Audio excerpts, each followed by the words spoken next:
Hello, and we're back. I'm still here.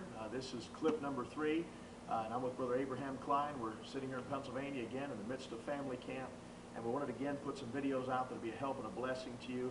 And we're talking about God's people, the Baptist people of this book, and we're trying to encourage you to understand your history and understand what great things God has done with our forefathers. Well, this is clip number 3, and we left you off there with John Clark and Obadiah Holmes and John Crandall and William Witter and the beating that took place there on the Boston Square. Well, you know, it's interesting because upon that beating, several people were stirred to do many great things, and we just don't have time to talk about all of them. However, John Clark at that particular time decided that he was going to write a book. And what he did was he wrote a book called Ill News from New England. Now what this was it was basically a documentary of all the terrible persecution that was taking place in the colonies.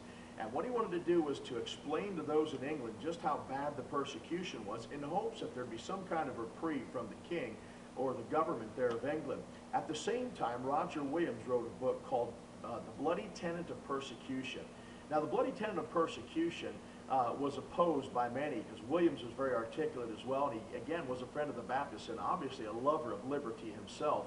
But he wrote this book, and as those around him opposed him, he just dug his heels in and wrote yet a second book called The Bloody Tenet, More Bloody Still, and that would have been the second edition of that, which explained even more and compiled more information about the persecutions going on here in the American colonies. Well, at this time, I believe it was John Clark's keen eye that saw that, hey, he understood civil government enough, and he had a brilliant mind, gifted by God, no doubt, but he decided that if they were ever going to have a place where there could be liberty, a colony where there could actually be religious liberty for everyone. By the way, let me just stop and interject. That is what Baptists have always believed, that religious liberty must be for everyone. Our Baptist forefathers fought and bled and died so that everyone could preach what they believe. You say, well, why would they do that? So the atheist can preach what he wants, or the Jehovah's Witness can preach what he wants, because we don't agree with that. But understand this, folks, if it's not liberty for all, it really isn't liberty at all. And if we take away their right to preach what they believe, then someday our right's going to be taken away to preach what we believe as well. So, and we're not afraid of what they teach and what they believe. We understand that our principles are superior, and the Holy Ghost can do a work in people's hearts. We understand that in a society or a climate where there's a free expression, exchange of ideas, our principles are better, and the Holy Ghost will save people if people just hear the truth of God.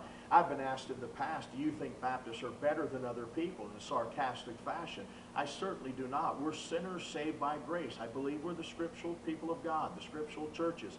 But I do believe this. I believe we're not better, but our principles are better.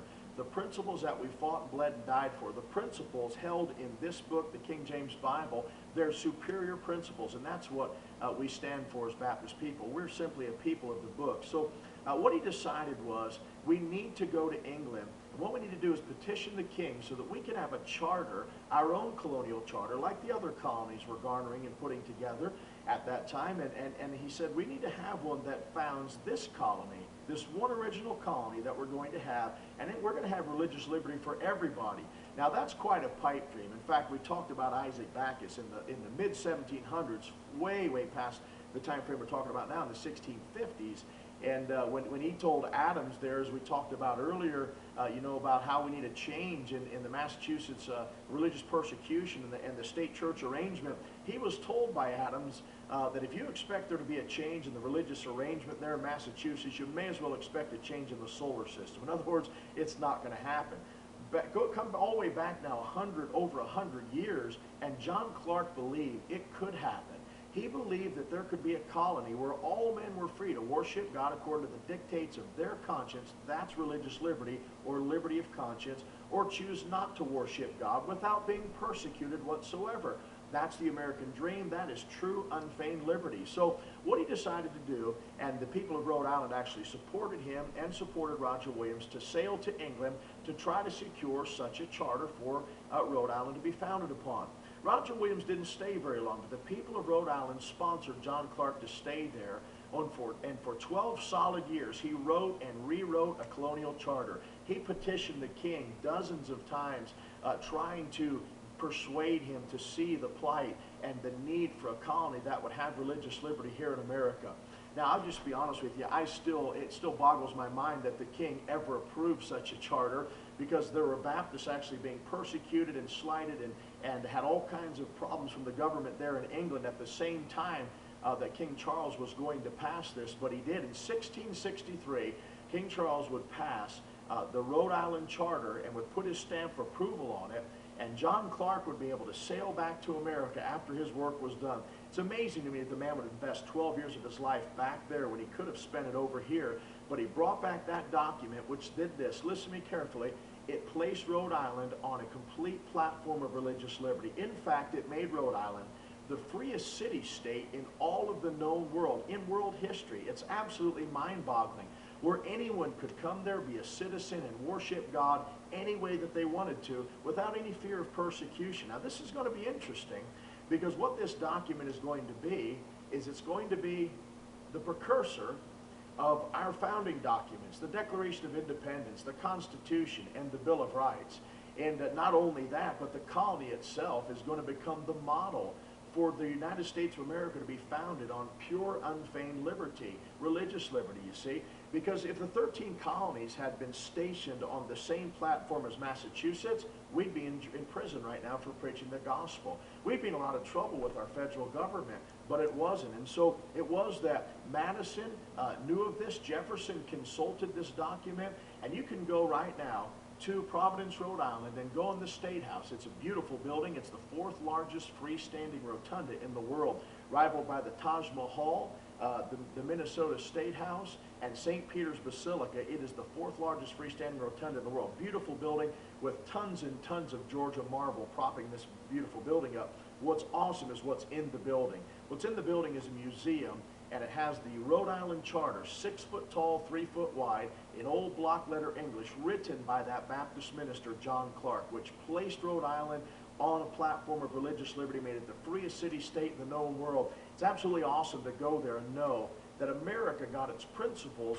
from that document, that America was placed on a platform of liberty just like Rhode Island was because of the work of these Baptist people. Many people don't know this today. They think somehow the principles of liberty fell out of the sky. They didn't fall out of the sky. Your forefathers fought and bled and were willing to die so that we could have this liberty today. And I thank God for what they've done for us. And if you'll come back for the next clips, we're going to teach you some more about your American Baptist heritage. But this is a huge piece of where religious liberty started in America. You know, we talk about Washington, talk about Jay, we talk about Adams, we talk about Madison, we talk about Jefferson, we talk about Patrick Henry and George Mason.